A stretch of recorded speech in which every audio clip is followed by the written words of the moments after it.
Hello, really good morning and welcome to the United Stand. This is your latest Manchester United news and transfer news as we discuss a transfer request from Antony, a potential sale of Harry Maguire and a lot more this Saturday morning. Of course, Manchester United don't play till Monday night. We'll have the preview coming up for you later on today.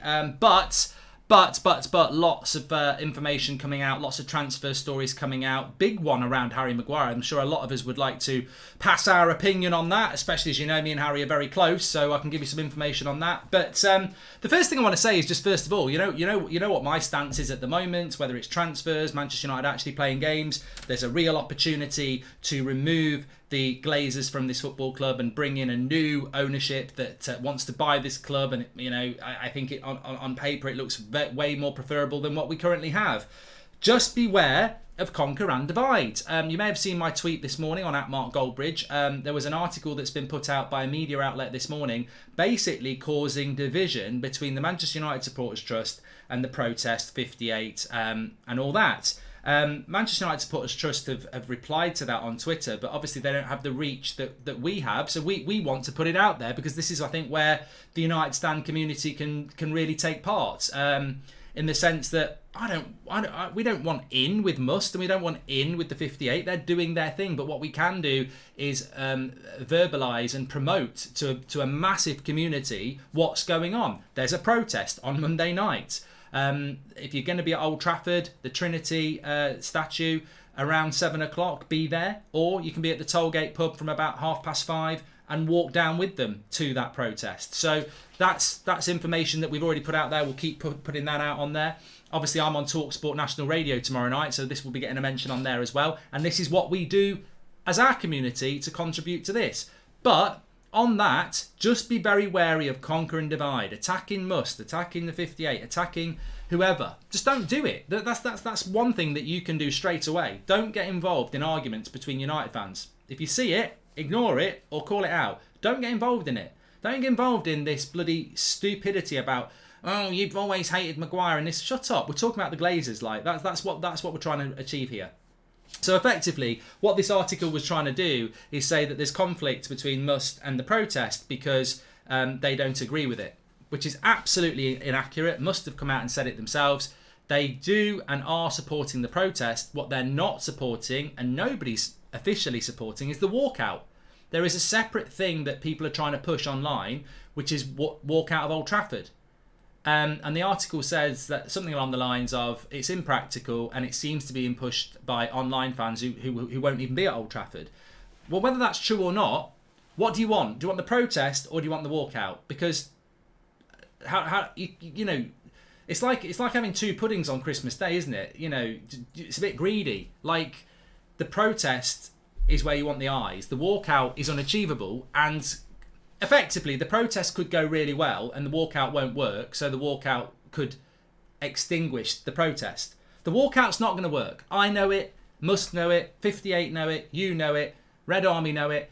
Every Man United fan knows we're not emptying Old Trafford on Monday. So for the benefit of what we're trying to achieve, people should just stop talking about it. And maybe it becomes a tactic in the future. But you're not emptying Old Trafford on Monday. It's impractical and it's impossible. It's idealistic.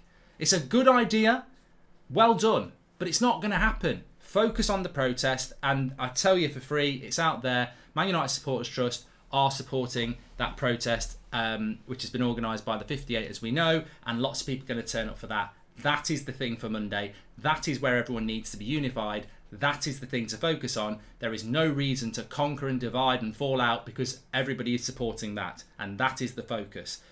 Simple as that. And I think that message is really, really important because we don't want division in the fan base. We don't want falling out. But as I said, media outlets, who can get in contact with them? Who can start putting stuff out there? Who's probably got Twitter accounts? I mean, look, it sounds really sinister, but you don't know who's behind a Twitter account if it's faceless and it's just got a picture of a Man United player and it's got a few thousand followers. Do you think we live in a world where major organisations don't have fake accounts that they can monitor and use? That's all I'm saying. Just be very careful about divide and conquer. Somebody who gets in my replies saying, oh, Galbraith is a Forest fan, he doesn't support United, he's just doing it for money. Well, it could be John from Norwich, it could be somebody else behind it trying to cause trouble. So, you know, just be wary of all these things and all these people that try and cause division in the fan base, because at the moment I've never seen the fan base as unified as this since the Super League, and we need to keep it up. And I'll tell you why they monitor things as well. Last night we're talking about the Glazers and how they may be looking to follow the Barcelona principle, where they're pulling levers and selling 25% of future earnings to get money in now.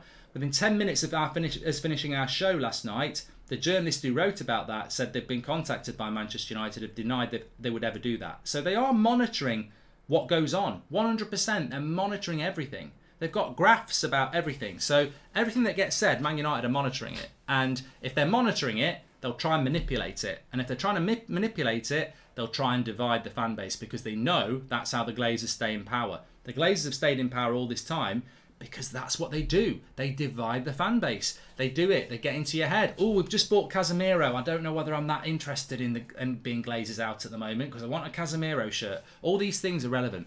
So keep it in mind. That's all I'm saying. Nathan and Ibbook, welcome to the Members Club. Keep up the good work, Mark. It's our responsibility to amplify the fans' message. That's what we can do. Help on. Yeah, Jacob, I think there's loads of stuff that can be done, but one thing that we're very fortunate to be able to do as a community is amplify the message, and that ultimately, if that's all we ever end up doing, it's still a big part of the thing, is to be able to keep putting that message out, which so many of you are doing constantly. I see it all the time. If United Stand does an update on some news about a transfer, people are in the replies saying, stay focused on Glazers out. It's fantastic to see, and this is what it is. It's all amplification of the message that we need to definitely keep that momentum up until Monday. I'm interested to see how that's going to go on Monday night. Obviously, everybody wants it to be a peaceful protest. We cannot have what we had previously, where there's people getting assaulted or damage to property or anything like that. Hopefully that won't happen, because we know what the media will do with that. They will manipulate it and call those United fans hooligans. So, look, it's a big opportunity, and I think we all want to grab it. Mikael Roach, how can you contribute? Just keep putting the message out there. I'm sure there'll be plenty of ways that people can get involved in the future. Crewfit, welcome to. Thank you very much for the super chat. So let's get into the show this morning. Always good to start off with the things that matter, which is what we've done there. Let's get into the latest Manchester United news. You may have seen it overnight. Fabrizio Romano talking about Antony, saying that he is the priority for Manchester United and they expect to go back in. Gakpo would be the cheaper option. There was a bit last night that somebody misinterpreted, I think, what Fabrizio said last night, that it almost was that we were going to go for both players. Now, we spoke about that last night. We could go for both players. We could go for Antony and Gakpo, and maybe that's what Chelsea would do as they quickly try to rebuild, because if you've got Gakpo competing with Rashford and you've got Antony competing with Sancho, and both players can move either side and Gakpo can play up front, actually we could do with Gakpo and Antony. But as we understand it, and I think Fabrizio's clarified it this morning, United are going for Antony, and if they don't get Antony, they would then go for Gakpo. If we went for both, I'd be very surprised. Having said that, we are now living in a world where the Glazers are throwing money, silly money, to try and stop this Glazer out movement. So who knows? They might sign Mbappe as well and buy PSG. You just don't know what the Glazers are capable of. We've been linked with Hakimi again this morning, and I'm like, that's a ridiculously good right back that we've not really been in for all summer, but now we're suddenly going for the world's best players. It just stinks of the desperation that the Glazers are trying to cling on to power, and that's why we will probably do some ridiculous things over the next 2 weeks. I mean, we still don't know what forward we're going to buy. We still don't know whether Ronaldo's going to go. So, we are still very much in the race for Antony. I need at least 10 wins in the next games, whatever it is, the league or Europe, just to start, says Omar. And welcome to the Members Club, Mick. From the Antony side, as it says there, Antony transfer request, Ajax and Ajax fans and everything can pretend what they like, but the cold, harsh truth is that Antony and his agents have told Ajax they want to go. They've been saying for weeks that they want Ajax to listen to reasonable offers. Ajax have rejected a very, very generous offer, not a reasonable offer. 80 million euros is not a fair offer. It's not a reasonable offer. 80 million euros for Antony is a ridiculous offer, and they've rejected it. This has led to the issue yesterday where Antony didn't train. Effectively, it's a transfer request. It is a transfer request. He said he wants to go. He said the offer's good, and we expect Ajax to to work out a situation where he can leave. They're looking at Ziyech. So Antony's transfer request, I expect. The interesting thing for me is when you bringing it back to the football side of things. I said this before. The signings that United are making now hopefully will benefit us in the future with different owners.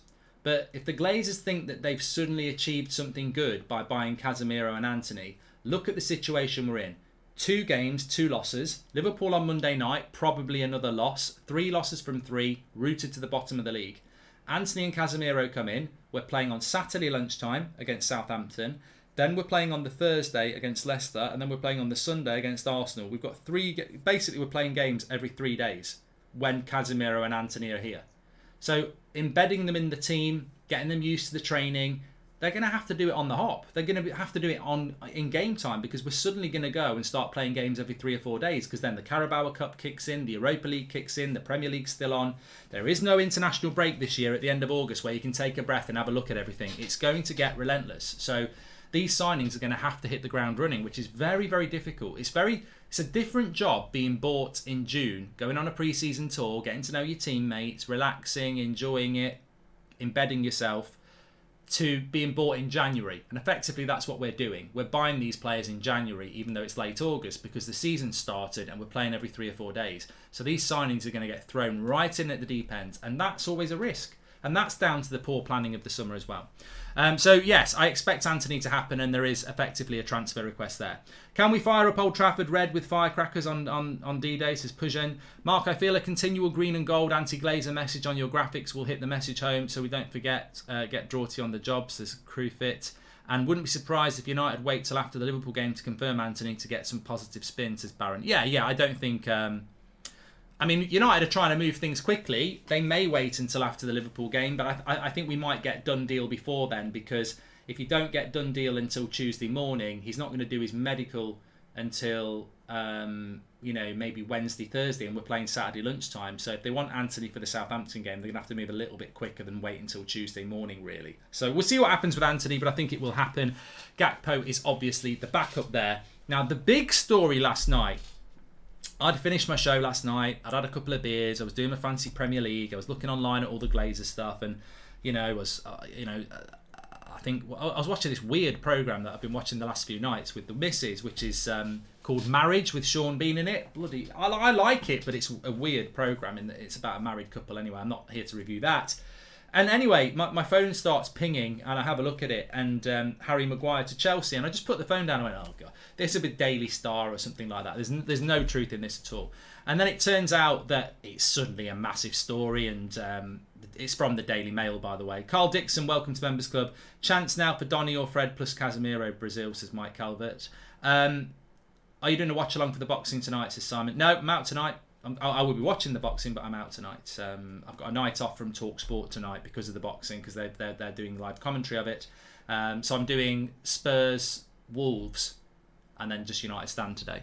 I know we always make jokes about Maguire, but who thought Chelsea would be interested? Also, I'm worried we do the swap deal, they won't get Antony, says Chris.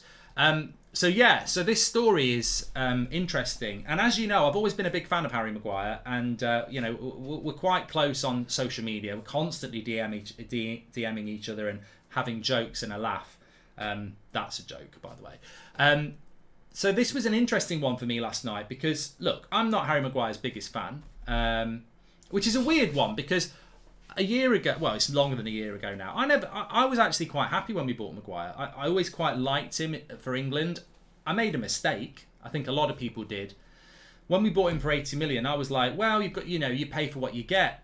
Liverpool paid 75 million for Van Dijk. I feel really idiotic that I didn't get that we'd paid massively. I knew we'd overpaid for Maguire, but I didn't see how far off an £80 million player he was. If you look at Van Dijk, he's mobile, he's strong, he's good on the ball, he's an elite centre-back. If I'd looked at Maguire in real detail just before we bought him, look, I thought he was going to be better than he is, but he ain't mobile, he's not a modern centre-back, and he's not fit to lace Van Dijk's boots, really, to be honest with you.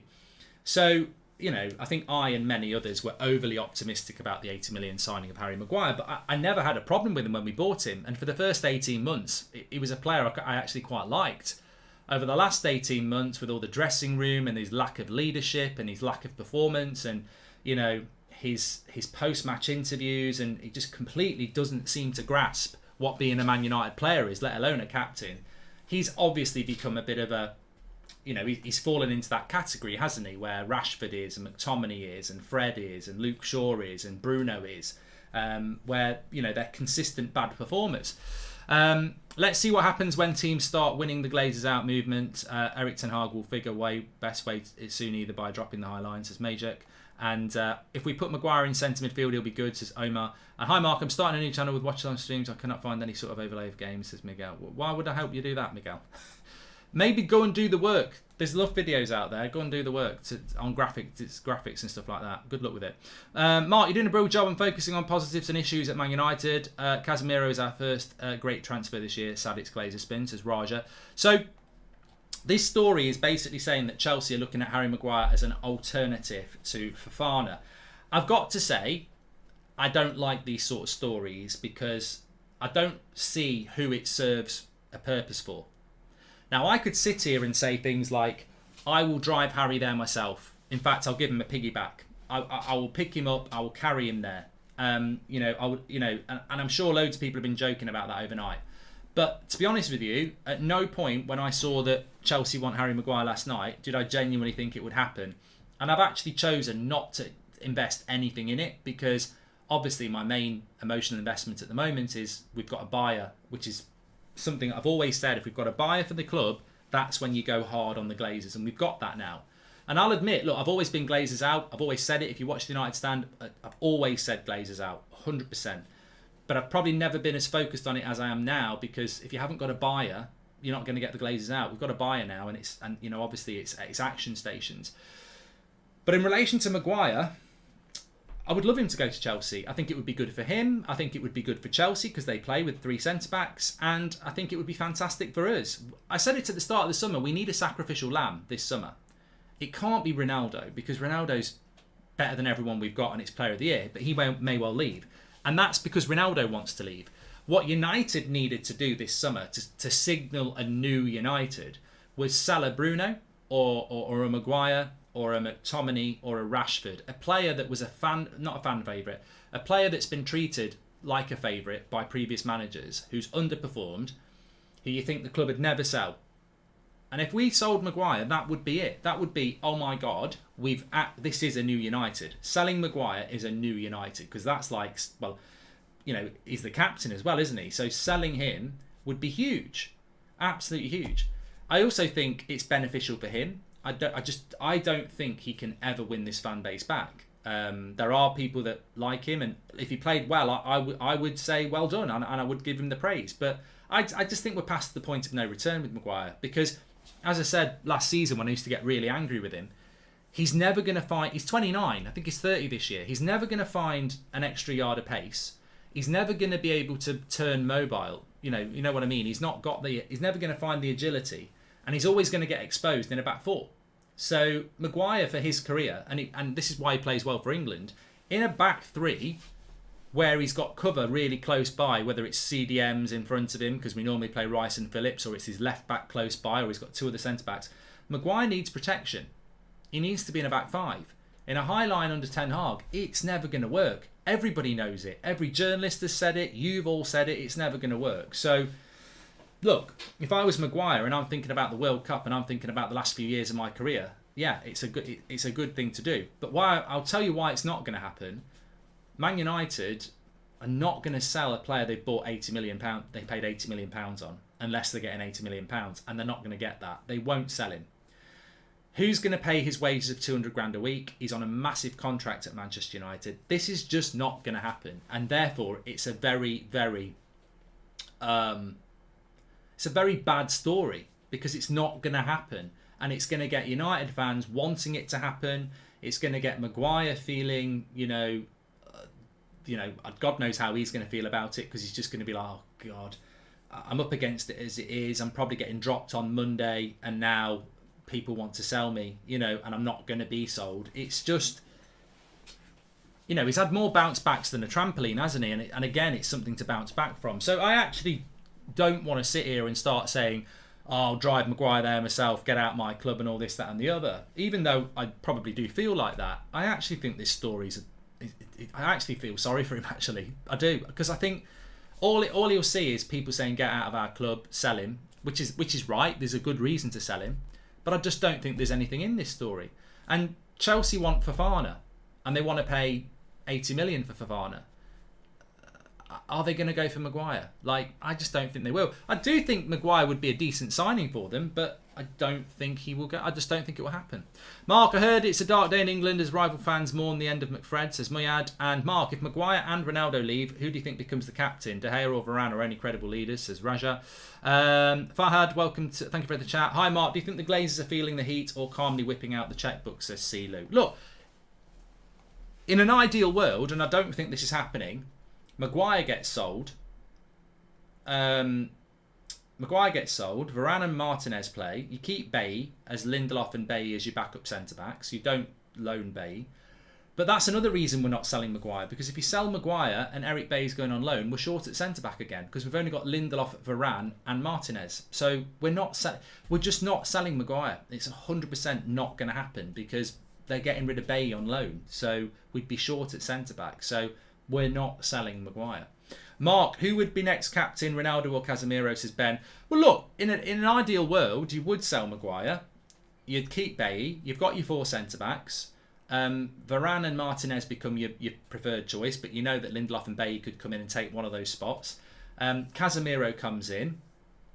Ronaldo stays. You buy Antony, and suddenly you've got a very different team with a very different dynamic to last year. You know, that British clique that people talk about? Well, Henderson's not here anymore. Maguire's not here anymore. Luke Shaw is under real competition with Malacia. Rashford is you know, obviously he's got to work hard this season, as he knows. And suddenly that clique, if it exists, which you know many people feel it did, is gone. And maybe Ronaldo becomes the captain. Maybe Casemiro becomes the captain. You know, and suddenly United's a very different team. I do think, regardless of, I don't think Maguire's getting sold. But I do think Solskjaer created a weakness in that team by allowing Maguire to be captain, and that, you know, it just lowered the standards. You know, poor old Harry, he's never won anything. I think the only thing he's ever won is the playoffs. You can't lead Casemiro, Varane, Rashford, Bruno, Ronaldo, Sancho. I mean, they've all won things. They've all won more than Harry Maguire. I mean, I think Fred's won titles with Shakhtar. So, you know, I don't think Bruno's ever won a league title, and neither's Rashford. But they have won domestic cups. He's won a Europa League. Rashford, Sancho's certainly won things in the Bundesliga. So, you know, how can Maguire?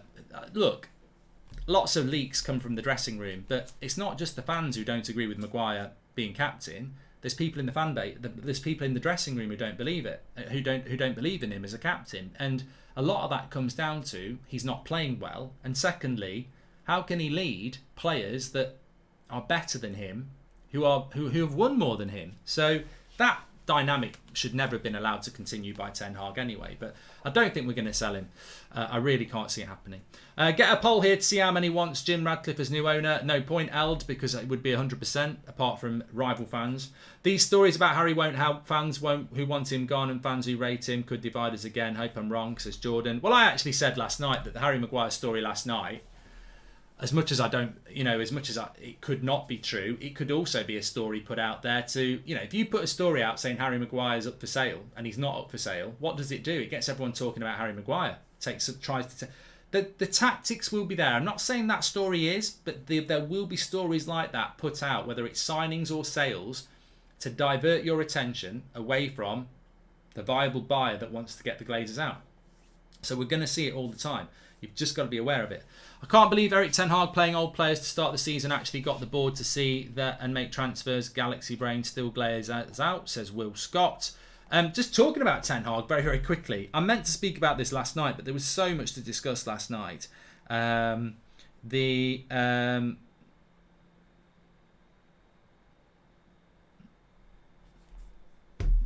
interesting thing is that There's an interview with Ten Hag that Jamie Carragher and Gary Neville have done. It's going out on at 6:30, I think, on Monday. But they've put up a few clips. And the questioning from Gary... Now, I tweet... You can never get it across in a tweet, can you? Because words... It's like a text or a WhatsApp. They can be I mean, the amount of times people have fallen out with me from a WhatsApp where it's sarcastic and they think it's true. So a tweet's the same. So basically, De Jong's still coming. Trust the process, says Sherm. Basically, the questioning of Ten Hag from Gary Neville and Carragher in the little clip that's been released is really direct. Really direct. Like, Carragher asks him really direct questions about Ronaldo. He also, effectively says Martinez is too small for the Premier League. It's a very direct question. I can't remember what Gary says, but look, the tone of the question is very, very direct. Instantly, and I think a lot of people who've seen that clip have said the same. Solskjaer, if it had been like Ten Hag's only had 2 games and he's inherited a right mess with owners who've not backed him. And you've got Carragher and Neville going at him, direct questions. It's good questions. The problem is, if that was Solskjaer after 3 years in charge and the Liverpool 5-0 at Old Trafford, Gary and Jamie would be there giving him a massage. Like, that's how soft they were on Solskjaer. And the contrast to Ten Hag is ridiculous. There's nothing wrong with the questioning on Ten Hag, by the way. It's good questions. It's just the contrast as to what those questions would have been with Ollie. It just gives you a little bit of an insight into this whole how, I suppose, mates and English players get treated compared to people they don't know. It's just completely different. But I think the questioning, I think it's going to be a good interview. It just made me, and I think a lot of other people, laugh at how, if it was Solskjaer, they just never would have been that direct with him. I reckon we'll be amazed what stories come out from journalists if we succeed in getting rid of the Glazers, says Emily Derry. Oh, Emily, the thing is, I know stuff. I know people who know loads of stuff that just cannot come out because you'd probably get sued. But once it's changed, I think you're right, a lot will come out. I mean... And some of the stuff you hear won't be true, of course it won't. It's been, fabricated and added to for effect. But some of the stuff you hear, I mean, and so stuff you can say is that from all levels of that football club, when you speak to people at all levels, and it can be, Man United employ a lot of people, from top to bottom, in minute detail. The Glazers have an impact. Even in the catering department, the Glazers can make decisions that will piss people off. It's ridiculous how much of it. Well, I say it's ridiculous how much of a grip they own the club. So is it? But they manage that football club in minute detail, and there is this perception that because they're in America, they don't take any interest. Even in the Woodward days, it was well known that Joel Glazer was on the phone to him every day. They're involved in so much, and they delay so much, and they've caused so much problems. And that in no way is protecting Woodward or Arnold or Murtagh. Let's not forget, Ed Woodward helped them buy the bloody club. Matt Judge and Richard Arnold are good mates with Ed Woodward from university. Like, there has to be, if we get rid of the Glazers and somebody comes in, they need to, I'm sorry, John Murtagh, Richard Arnold, you've got to go. You've got to clean house, because ignorance is not an excuse, is it? It's not an excuse. If you think about it like that, they've all been employed by the Glazers. They've all sat back and taken the wage, and they've all sat back and watched the club crumble. So you can't come out when the Glazers are gone and said, "Oh, you've set me free." You've not been a prisoner. You've earned money. You've done interviews. You've been incompetent. But that will happen anyway. The whole point about new ownership is that they won't retain people of the Glazer era. You'll clear it out. So, hopefully that will happen. I'm not ruling out signing both Antony as the winger and Gakpo as the versatile forward. That could develop into a striker, says Kieran. Real selling a 30-year-old for 80 million because 2 great talents were bought as replacements. That's how we used to be. Glazers out, says Vitek. It's an interesting assessment of the situation, Vitek. Glazers out t-shirts sold outside the ground and online to gain traction, says Ankit. Only if the money goes to the protest organisers, I think, and gets pumped into, banners and stuff like that. Will we get another CM after getting Antony? And Eric Ten Hag wants another CM, according to reports. says Ronnie. I don't think anything's impossible. Paul, welcome. Thank you for being a member for 3 months. I don't think Hakimi's impossible. I don't think De Jong's impossible. I don't think Gakpo and Antony is impossible. I think the Glazers are desperate. They want to keep hold of a cash cow. Manchester United makes them a lot of money. They'd like to make that money for the next 20 years. So spending 200 or 300 million pounds in the next 2 weeks is worth it to them. So nothing's impossible. It's just, is it possible to sway the United fans? Well, Casemiro gets bought yesterday.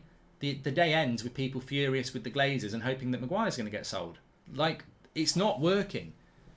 What the Glazers are trying to do, which is win back the support by buying big players, it's not working. And at the moment, tomorrow might be different. We'll have to wait and see. But at the moment, it isn't working. But I go back to that comment because it's a good football comment. I think Fabrizio said that the Casemiro deal, and I might be wrong by this on 10, but I think I'm right.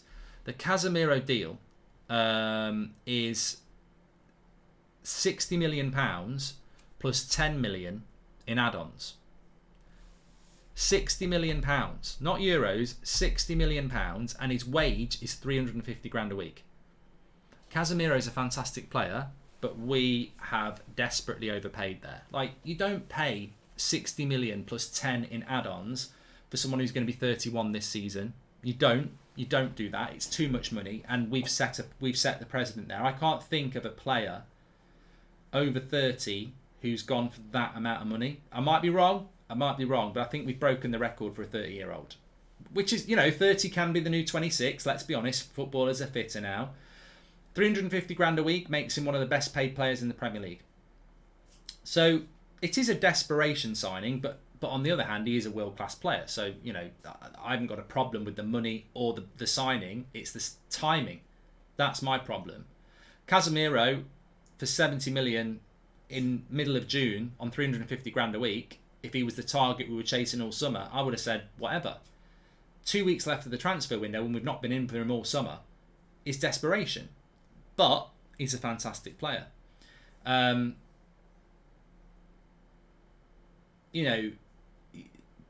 Madrid were happy to do this deal because they couldn't believe the money.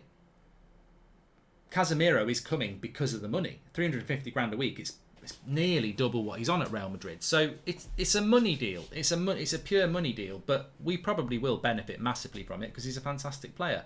But what I'm trying to say is, as good as the deal is, it's still desperation. It's still chucking money, isn't it? It's still very dangerous. There are risk factors. It's a long contract. It's a massive amount of money. If he drops off or anything like that, we're screwed.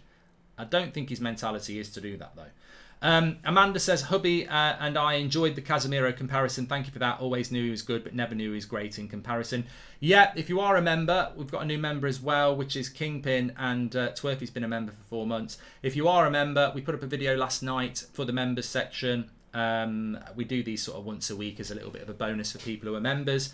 So Casemiro versus Fabinho and Rodri, deep dive stats, about 10 minutes long. It is really interesting. He absolutely destroys Fabinho, basically.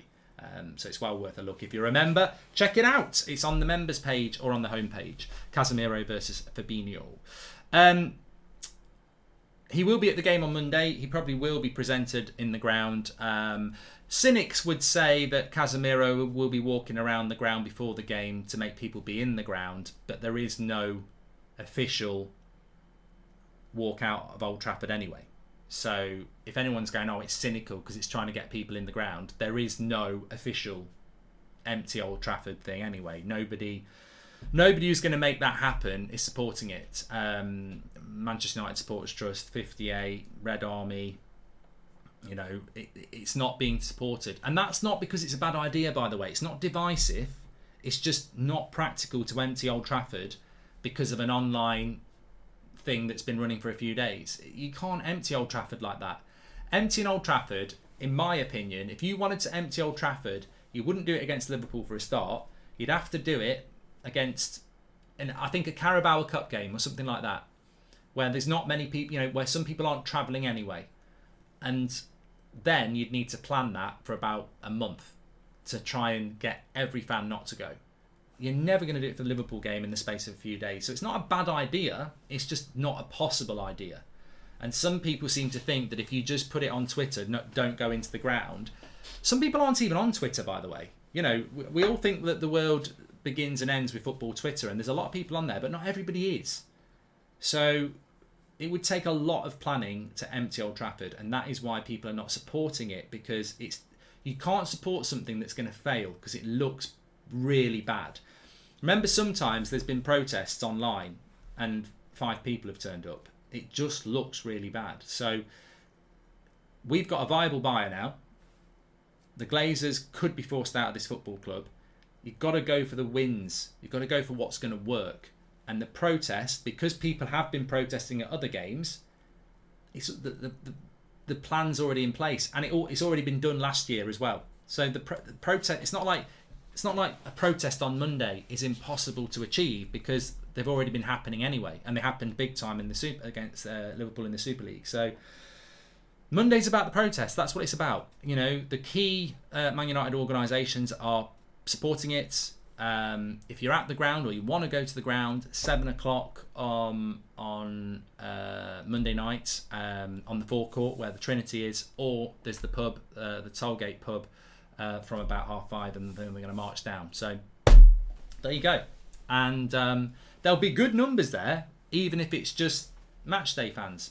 I think that a lot of people will turn up anyway, but it will be good numbers. And effectively, it's not about falling out or who's supporting what. It's a unified thing. The only thing you want to come out on Monday is the protest. You know, that's all you need. You know, that's all it needs to be about, the protest. That's basically what it needs to be about. And you know, we need people to you know, amplify that message, because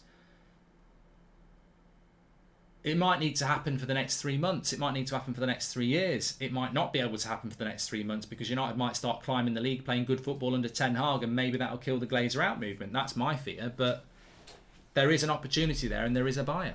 Mark, do you think Ronaldo has anything to do with the Casemiro deal, says JP? I think the Ronaldo thing is something that's very interesting. James and Callie, welcome to the Members Club. And we've only replaced Matic with Casemiro, still waiting to see who comes in for Pogba. Remember when Pogba and Matic were our first choice midfield, says Arad. I still don't think Frankie de Jong's impossible, you know, for whatever anybody thinks about that. I still don't think it's impossible. The Ronaldo situation is really interesting. I know a couple of days there was talk about Dortmund. Today they're talking about Marseille. It feels to me like people are just really just trying to create a story around Ronaldo because they know he wants to leave. And Ronaldo always sells papers, doesn't he? So, you know, I don't think Ronaldo is going to go to Marseille. I really don't. I still think there's an opportunity that Ronaldo will go, but he may be more persuaded to stay when he sees people like Casemiro and obviously Varane are there. And, you know, if Maguire's dropped or the captaincy's taken off him, I think that might be a reason. So it feels to me like there is, whether it's symbolic or whether it's actually real, it feels to me like there is this Maguire or Ronaldo thing. I think a lot of people have written about it. A lot of you have spoken about it. I see it online. It feels like it's Ronaldo or Maguire, doesn't it? And look, of course, I think everybody's going to go for Ronaldo for many, many different reasons. But we felt like it's Maguire who's actually going to stay and Ronaldo's going to go. I still think, actually, if anyone's going to leave, it probably will still be Ronaldo. But, you know, I had hoped that that Ten Hag was going to go down the whole Ronaldo route for a year and rebuild the club and then, you know, remove the problems of last year. But who knows? There's still a chance Ronaldo will go, but hopefully he will stay, because if he does stay and we do start creating chances, he will score 20 Premier League goals, and that will massively give us a chance of getting close to fourth place, which at the moment looks, well, I said it was hard before the start of the season. At the moment it looks impossible. I know we are Glazers out, but what would you rank this window out of 10 so far, says Rory? I would give, it's a great question actually. I don't know what people in the chat think. I would rank this transfer window out of 10 4. And I won't go any higher than a 4, because even if they buy Antony, Gakpo, Hakimi and De Jong from this point and keep Ronaldo, it's just their own. My problem with the transfer window now is they're only doing it to try and convince you to not be Glazers out. How do you go from last week bidding for Arnautovic and Rabiot to this week going for Casemiro and Antony? Like, last week we were doing it on the cheap, now we found 200 million. Like, why have they found 200 million? Because they're terrified that they're going to get forced out. So I'm not going to rank this transfer window at 8 or 9 just because they're going to buy Casemiro and Antony and everybody else. I'm keeping it down on a 4. They've sold nobody. And I do actually see echoes of Barcelona here. I don't want to scare people, but our wage bill is huge. We've not got rid of enough players. Like, there are players at this football club who are on hundreds of thousands of pounds a week that we don't want. We're just accruing expenditure and adding to it.